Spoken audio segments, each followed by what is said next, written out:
हमारे घर में चूहे ना हो सके इसलिए। चूहे क्या करते हैं हमारे घर में? नुकसान करते हैं, क्या क्या नुकसान करते हैं? कपड़े को उतरते आपके घर हैं। में चूहे नहीं रहते? क्या करते हैं? आपको पता नहीं? क्या करते हैं? हमारे कपड़े उतरते हैं और धान्य क्या करते हैं? नुकसान करते हैं। जल्दी हमारे जो चीजें उनका नुकसान करते हैं। इसलिए हम क्या लाते हैं? बिल्ली को घर पर लाते हैं, क्योंकि वो चूहे खा जाते हैं। तो ऐसे ही पार्ट है, इसमें भी ऐसे आज हम पार्ट है हमारे, जिसका नाम है बिल्ली का बिल्कुल।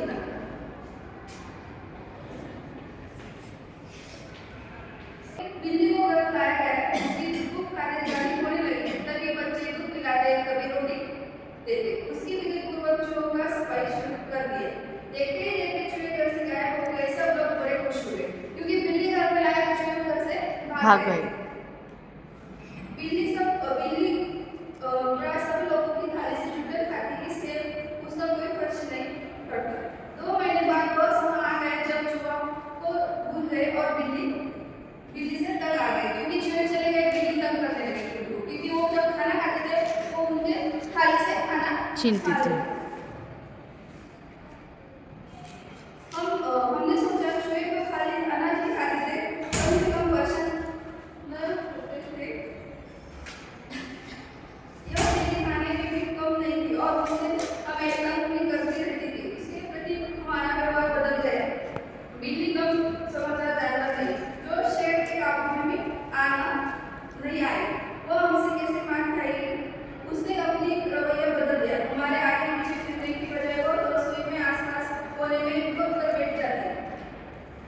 बिल्ली क्या करने लगी? जब चूहे नहीं थे उसको खाने के लिए, तो वो घर से जो रसोई में जाकर वो उनका दूध पीती थी, सब्जी को वो खा लेती थी। ये सब नुकसान वो करने लगी। उससे वो लोग जो जिन्होंने बिल्ली लाई वो तंग हो गए। जब मौका लगता मजे से जो जी आता वो खाती। इस तरह चोरी करते बिल्ली कई बार पकड़ी गई। एक दिन सुबह उठते रसोई में कुछ लेने गए, देखता हूँ कि खड़े हुए दूध की दही जो रात को बड़े चाव से जमा रहता है, बिल्ली ने खूब मजे से खा ली थी। तो उसने रात को जो दही जमाई थी वो बिल्ली ने रात में खा ली थी। अब चिंता हुई कि बिल्ली से कैसे पिछड़ा छुड़ाया जाए। मेरा नौकर बहुत होशियार था। उसका नौकर था। रात को काम खत्म करने जाने से पहले उसने एक खाली झोली से अंदर 2 रुपये डाल दिए। चुपके से एक तरफ खड़ा होकर बिल्ली का इंतजार करने लगा। बिल्ली आई।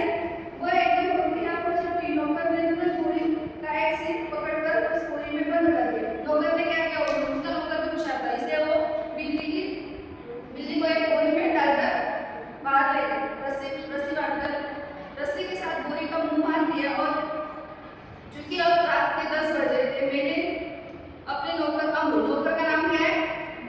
अमरू से कहा कि सवेरे बिल्ली को कहीं दूर छोड़कर आए, जिससे वह घर पे वापस आ न सके। नौकर ने बिल्ली को एक बोरे में बांधकर, और रात हो गई थी इसलिए वो सुबह जाकर उसको एक जगह पर छोड़ने जा रहा था। सब लोगों को चाय पिलाते पिलाते अमरू तो अगले दिन 8 बज गए। मेरी याद दिलाया था उससे बिल्ली को भूली भटियाली की तरह छोड़ा। बोरी कंधे पर लटकाकर अमरू चला गया। बात आ गई हो गई कि हजामत और स्थान आदि से व्यस्त हो गए, क्योंकि 9:30 बजे दफ्तर जाना था। गुस्सा खाने में मुझे जोर से शोर सुनाई दिया। मेरे नहाने में व्यस्त था और कुछ गुनगुना रहा था। जो मालिक था जिस घर का, वो अपने ही नहाने उसको दफ्तर में नहीं छोड़ा था, इसलिए वो अपने नहा रहा था, इसलिए वो उसमें व्यस्त हो गया। इसलिए मेरा ध्यान उधर नहीं था। 2 मिनट बाद फिर से शोर हुआ। इस बार मैंने सुना कि मेरे घर में आने को कोई आवाज कर रहा है। आपका नौकर पकड़ लिया है। अगर आप उसे छुड़ाना चाहते हो तो उसको छप्पर वाले घर पर पहुंचे। जब उसको पता चला कि उसके जो नौकर है अमरू को जो लोग न पकड़ लिया, क्योंकि उसके पास जो बोरी थी उसको लगा कि वो कोई चोर है, इसलिए उसको पकड़ लिया। और वो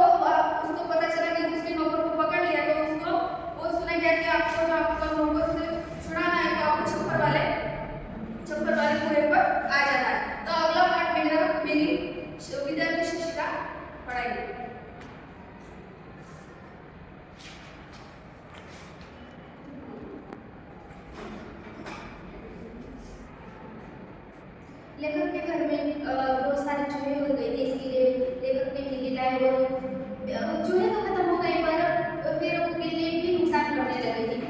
इसके लिए लेखक ने सोचा कि अभी बिल्ली को भी बाहर छोड़ दिया जाए। यह आपको मैडम ने बोला कि आज का पाठ आपको मैं पढ़ा दूँ। मैं हैरान हुआ कि क्या बात है, मतलब लेखक हैरान हुए। समझा शायद अमरूद किसी साइकिल से टकरा गया होगा, शायद साइकिल वाले का कुछ नुकसान हो गया हो और उसने अमरूद को धर पकड़ा हो।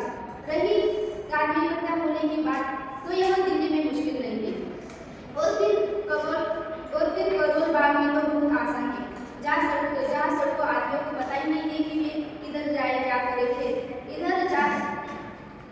उधर जा रहा था कि रास्ते में खाली बोरी लटकाए अमरूद खाता हुआ दिखाई दिया। तो दिल्ली में इतनी पब्लिसिटी है कि वहाँ पर इतनी सी बात हो कि लोग इकट्ठा हो ही जाते हैं, मतलब लोगों का इकट्ठा होना वहाँ पर आसान मुश्किल बात नहीं थी। वह खूब खिलखिलाकर हंस रहा था। जो लेखक का जो नौकर था वो बहुत हंस रहा था। उसे डांटते हुए मैंने पूछा, अरे क्या बात हुई, तूने आज सुबह क्या गड़बड़ की जो इतना शोर मचा है और मोहल्ले के लोग तुझे मारने दौड़े। यह लेखक अपने नौकर अमरू से बोला। अमरू को कुछ कहना ही न पड़ा। उसके पीछे कुछ आदमी आ रहे थे, उन्होंने मुझे सारा मामला समझा दिया। बात यह हुई कि जैसे अमरू कंधे पर बोरी लटकाए, बोरी मतलब प्लास्टिक का एक थैला लटकाए बिल्ली को बाहर छोड़ना जाना था। कुछ लोगों को शक हुआ कि बोरी में बच्चा है और जैसे अमरू ने अपने बोरी में उन्होंने बिल्ली रखी हुई थी, पर लोगों को ऐसा लग रहा था कि उस बोरी में बच्चा है। दो आदमी चुपके उसके पीछे बोले। उन्होंने देखा कि बोरी के अंदर हिल रहा है। बस उन्हें विश्वास हो गया कि इस बदमाश ने किसी बच्चे को पकड़ा है, मतलब लोगों को विश्वास हो गया था कि उस बोरी में बच्चा है। अमरू स्वभाव से अल्पभाषी है और कुछ मस्खरा भी है। अल्पभाषी मतलब कम बोलने वाला और मस्खरा मतलब लोगों को हंसाने वाला, हंसमुख स्वभाव का। वह चुप रहा। देखते ही देखते 50 आदमी इकट्ठा हो गए। उसमें से एक चिल्लाकर कहने लगा, घेर लो इस आदमी को। यह बदमाश उसी गिरोह में से एक है जिसका काम बच्चे पकड़ना है। गिरोह मतलब लोगों का एक समूह और मतलब एक आदमी चिल्लाकर ऐसा बोल रहा है कि वह वही लोगों में से एक है जो बच्चा पकड़ता है। उस जगह से पुलिस थाना बहुत दूर नहीं था, मतलब जहाँ पर एक सब घटना हुई वहाँ से पुलिस थाना नजदीकी था। वह आदमी लपक कर थाने गया और वहाँ से थानेदार और एक सिपाही को बुला लाया। वहाँ से एक आदमी दौड़ा और पुलिस को बुला लाया। थानेदार को देखते ही एक उत्साही दर्शक अपने कुर्ते की बाही ऊपर चढ़ाते हुए मतलब ऐसे करते हुए, दरोगा जी ऐसा नहीं हो सकता कि आप इस बदमाश को चुपचाप यहाँ से ले जाए और कानूनी कार्रवाई की आड़ में इसे हवालात में मजे लेने दें। पहले इसकी जीवन से मरम्मत होगी। गजब नहीं है कि भरे मोहल्ले में बच्चे उठा लिया जाए। 2 दिन हुए पास वाली गली से एक बच्चा गुम हो गया। देवनगर से तो कई उठाए जा चुके हैं। आप बाद में इसके साथ चाहे जो कर ले, पहले हम लोग इसकी पिटाई कर लेंगे। मतलब वहाँ के लोग बोल रहे थे कि इसको पहले हमारे करो, फिर उसको पुलिस स्टेशन में लेके जाओ। भीड़ में से सदियों ने इस सुंदर प्रस्ताव का समर्थन किया और लोग अमरू को मिलने के लिए मानो तैयार होने लगे। मतलब सब जो इकट्ठा हुए थे वो सारे लोग अमरू को मारने के लिए तैयार हो गए थे। उन दिनों दिल्ली में बड़ी सनसनी फैली हुई थी कि नगर में सभी भागों में बच्चों के उठाए जाने की खबर आ रही थी। एक तो बार पत्रों में यह छपा कि जमुना के पुल पर कुछ आदमी पकड़े गए जिन्होंने बोरियों में बच्चे बंद हुए थे। स्कूल से बच्चे को सावधानी से लाए जाए। उनका पर संदेह क्यों किया, बल्कि इस बात का था कि उन्होंने अभी तक उसकी मान्यता शुरू ही नहीं की। वातावरण में सनसनी का तनाव की कमी लगी। मतलब दिल्ली का माहौल अभी तक ऐसा था कि बच्चे उठाने की खबर आ रही थी न्यूज़ चैनल पर, न्यूज़पेपर पे, इसलिए सबको ऐसा लग रहा था कि वो अमरू क्या है, बच्चे उठाने वाला है। अगर थानेदार और पुलिस का सिपाही वहाँ न होते तो अब तक अमरू पर भीड़ पड़ी होती।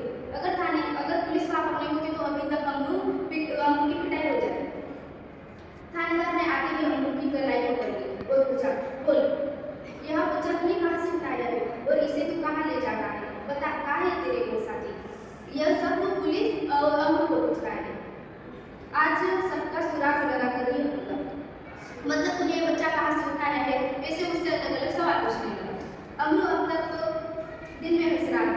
थानेदार की धमकियों से कुछ घबरा गया। मतलब अभी तक जो घटना हुई उससे तो जो अमृत था वो दिल में अपने मन में ही हंस रहा था, पर अभी वो डरने लग गया। जैसे पुलिस वाले ने उसको धमकी दी और डर गया। तभी आवाज में वो थानेदार से बोला, सरकार मैंने किसी का बच्चा नहीं उठाया, न मैं बदमाश हूँ, मैं तो एक घर काम रोटी चोखा करता हूँ और अपना पेट पालता हूँ। यह अमरू ने पुलिस वाले से कहा कि मैं शरीफ आदमी हूँ। जो आदमी थानेदार को बुलाकर लाया था क्रोध में आकर बोला, क्या करता है दरोगा जी, ऐसा नहीं मानेगा, 2-4 वेद प्रसिद्ध कीजिए। वेद मतलब जो लकड़ी होती है ना, जो जिसके हाथ में होती है उसको वेद बोलते हैं, प्रसिद्ध कीजिए। दरोगा ने बगल से निकालकर वेद अपने हाथ में ली थी। अमृत नम्रतापूर्वक झुका और बोला, सरकार आप जितना चाहे मुझे पीट ले, पहले लोग तो देख लें कि इस बोली में है क्या। फिर जो अमृत था वो नम्रतापूर्वक पुलिस से बोला कि पहले इस बोली में क्या है वो तो देख लो, हुक्म हो तो चलिए थाने चले। यद्यपि थानेदार इस बात पर राजी हो गई थी। भीड़ कम मानने वाली थी, लोग चिल्ला उठे, हरगिज़ नहीं, ऐसा कभी नहीं होगा, हम सब इस आदमी की बदमाशी की गवाही है, मामला कभी दबने नहीं देंगे। थानेदार डर गए कि उसकी नीयत पर लोगों को शक हो रहा।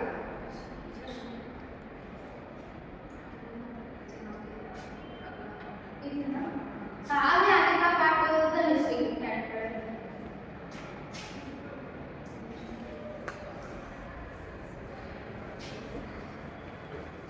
अमृत शांतिपूर्वक नीचे बैठ गया और धीरे से उसने गोली का मुंह खोल दिया।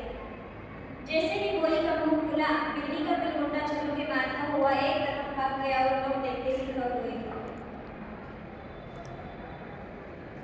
थानेदार की भी समझ में न आया क्या करे। वह थाने की तरफ मुड़ा और एक टॉली वाला की पीठ पर बेल मारते हुए बोला, जानते हैं कि रास्ते में ताला खड़ा नहीं करना चाहिए। इस प्रकार अपनी झट मिटाने का यत्न करते हुए दरोगा जी चले गए और अपना हंसता हुआ घर वापस आ गए।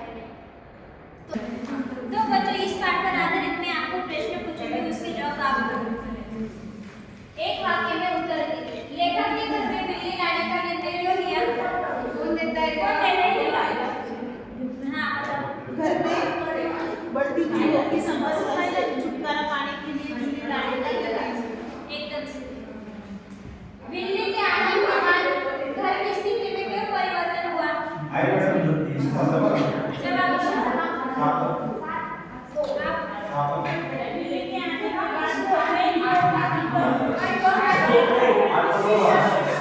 जोर से बोलो थोड़ा। बिल्ली के आने के बाद घर में चूहों का आतंक कम हो गया और घर की स्थिति सुधर गई। अंत में अमरू को लोगों ने क्यों पकड़ लिया? अंत में अमर को लोगों ने चोर समझकर पकड़ लिया। रिक्त स्थान की पूर्ति करो। घर में एक चोर की समस्या बढ़ जाने के कारण एक टिप लाई गई। बताओ मतलब। बिल्ली हाँ, बिल्ली बहुत जानवर साबित हुई। बिल्ली बहुत टिप जानवर साबित हुई। उपयोगी। हाँ, बिल्ली बहुत उपयोगी जानवर साबित हुई।